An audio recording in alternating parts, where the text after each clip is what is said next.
ಗೃಹಲಕ್ಷ್ಮಿ ಯೋಜನೆಯನ್ನ ಪಡಿತಾ ಇರುವಂತ ತುಂಬಾ ಜನ ಮಹಿಳೆಯರಿಗೆ ಈಗ ಬಿಗ್ ಶಾಕ್ ಅಂತಾನೆ ಹೇಳ್ಬೋದು. ಪ್ರತಿ ತಿಂಗಳು ತಪ್ಪದೇನೆ ನಿಮ್ಮ ಅಕೌಂಟ್ಗಳಿಗೆ 2,000 ರೂಪಾಯಿನ ಗೃಹಲಕ್ಷ್ಮಿ ಯೋಜನೆಯಿಂದ ಪಡಿತಾ ಇದ್ರಿ. ಆದ್ರೆ ಕೆಲ ಮಹಿಳೆಯರ ಅಕೌಂಟ್ಗೆ ಈಗ ಗೃಹಲಕ್ಷ್ಮಿ ಹಣ ಬರುವುದು ಸ್ಟಾಪ್ ಆಗಲಿದೆ. ಕೆಲ ದಿನಗಳಿಂದ ಹಲವಾರು BPL ಕಾರ್ಡ್ಗಳು ಬ್ಯಾನ್ ಆಗಲಿವೆ ಅಂತ ಸುದ್ದಿಗಳು ಹರಿದಾಡ್ತಾ ಇವೆ. ಇದಕ್ಕೆ ಕಾರಣ ಈಗ ತುಂಬಾ ಜನ ನಕಲಿ ಅಥವಾ ಡೂಪ್ಲಿಕೇಟ್ BPL ಕಾರ್ಡನ್ನು ಬಳಸಿ ಗೃಹಲಕ್ಷ್ಮಿ ಯೋಜನೆ ಹಣವನ್ನು ಪಡಿತಾ ಇರುವುದು.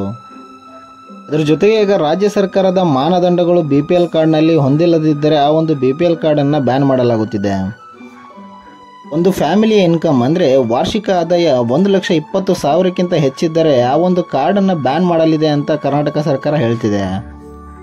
ಇದರ ಜೊತೆಗೆ ಯಾವ ಒಂದು ಫ್ಯಾಮಿಲಿ ಕಾರನ್ನು ಹೊಂದಿರುತ್ತದೆಯೋ ಹಾಗೂ 10 ಚದರ ಅಡಿಯ ಒಂದು ಮನೆಯನ್ನು ಹೊಂದಿರುತ್ತದೆಯೋ ಅವರ ಒಂದು BPL ಕಾರ್ಡ್ಗಳು ಕೂಡ ಈಗ ರದ್ದಾಗಲಿವೆ.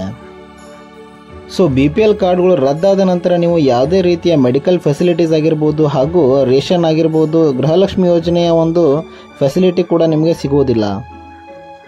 ಯಾರ್ಯಾರು ನಕಲಿ BPL ಕಾರ್ಡನ್ನು ಬಳಸಿ ರಾಜ್ಯ ಸರ್ಕಾರದ ಒಂದು ರೇಷನ್ ಅನ್ನು ಪಡಿತಾ ಇರ್ಬೋದು ಹಾಗೂ ಗೃಹಲಕ್ಷ್ಮಿ ಯೋಜನೆಯ ಹಣವನ್ನು ಪಡಿತಾ ಇದ್ದಾರೋ ಅವ್ರಿಗೂ ಕೂಡ ಈಗ ವಾಪಸ್ಸಾಗಿ 30 ರೂಪಾಯಿ ಅಂತೆ ಪ್ರತಿ kg ಅಕ್ಕಿಗೆ ಈಗ ವಾಪಸ್ ವಸೂಲಿ ಮಾಡ್ತಿದೆ. ಸೊ ಈ ರೀತಿ ಹಲವಾರು ಮಹಿಳೆಯರು ಈಗ ನಕಲಿ BPL ಕಾರ್ಡನ್ನು ಬಳಸಿ ಗೃಹಲಕ್ಷ್ಮಿ ಯೋಜನೆ ಹಣವನ್ನು ಪಡಿತಿರುವವರಿಗೆ ಈಗ ತುಂಬಾನೇ ಒಂದು ದೊಡ್ಡ ಶಾಕ್ ಅಂತಾನೆ ಹೇಳ್ಬೋದು. ಸೊ ಇದೇ ರೀತಿಯ ಅಪ್ಡೇಟ್ಸ್ಗಳಿಗಾಗಿ ನಮ್ಮ ಚಾನಲ್ನ ಸಬ್ಸ್ಕ್ರೈಬ್ ಮಾಡಿ ಹಾಗೂ ವಿಡಿಯೋನ ಲೈಕ್ ಆ್ಯಂಡ್ ಶೇರ್ ಮಾಡಿ. Thank you so much.